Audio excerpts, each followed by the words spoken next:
Hello everyone, Jan Hicks of Jan Hicks Creates here. I'm doing this little video today to show you in a little bit more detail in knitCompanion how I actually manipulate the selection of the symbols when I'm setting this up, and then what I do when I've actually completed a stitch. You know, how I mark it off on the chart so that it shows up as marked. Now, there may be other ways to do this, right? In any software, there's multiple ways to do things.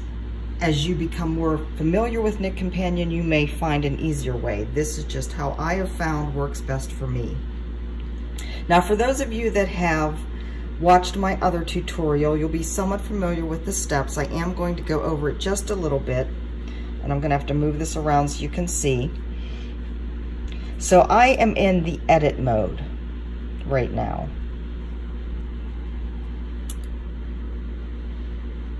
When I first come into the edit mode, what is showing is the most recent or the last symbol that I picked. If I want to see everything that I've done, I'm going to tap on this show all and it'll show everything that I have found already. The next symbol that I want to find is this one here, the dark one you're seeing there. So I tap the plus button, choose magic marker. I tap one of those symbols. I looked already and I know that the floss number color is 581. I want it to show on all rows. We're starting the count at 3. I'm going to change this, darken that up a little bit. I'm going to make this color 581, which is a moss green, I think I said that. And then I tap down here, and it finds all of those symbols. And there may be some refining that I have to do with the more or less, but by the looks of it,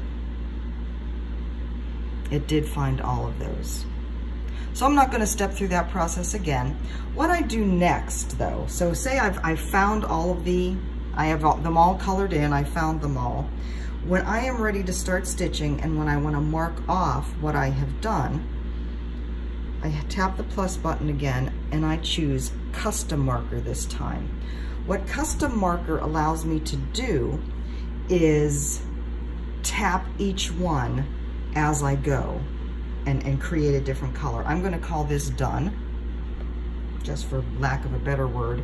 And then what I want to do is find a color that will stand out from all the other colors that I've chosen. I haven't filled in all the colors, as you can see, so who knows, what will be the best color, but I'm just going to choose this. I think I'll choose this navy blue. It's something really strong that I will notice. So for a custom color, as I'm stitching, let's say I'm starting on this yellow section here. As I'm stitching, I'm going to go ahead and just tap on those. Whoops. Yes, it's hard to do sometimes. I'm going to zoom in so the squares are bigger.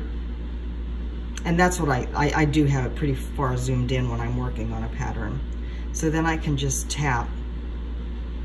I pretty much always stay in the edit screen whenever I'm working on it, so that I can manipulate it like this just on the fly. If I go back to the knit screen,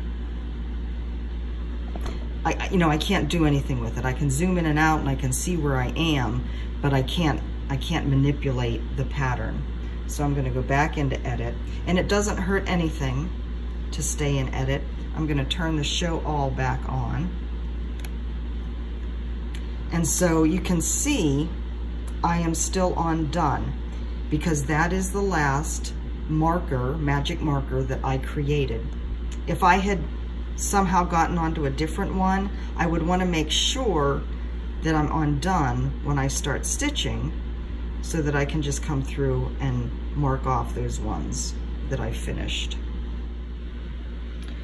So I hope that made sense. I just wanted to come in and do a real quick one about this. If you have any questions at all, any detail of this doesn't make sense, please, or any other detail about setting this up in knitCompanion, please let me know. I'm happy to shoot other quick videos or answer whatever questions I can.